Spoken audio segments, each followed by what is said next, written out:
Hello everyone, welcome back to my channel. In today's video, I'll show you how to make a new account on a Lenovo laptop. First, click on the search bar and type Settings, then open it. Inside Settings, click on Accounts. Now scroll down and select Your Info.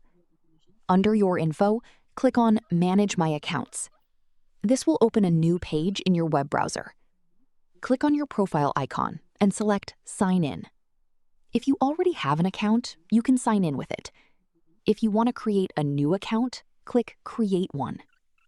Now enter your email address and click Next. A verification code will be sent to your email. Open your email inbox, copy the code, and enter it on the verification page. Once your email is verified, click Next. After that, enter your name and any other required details. Follow the on-screen instructions to complete the account creation process.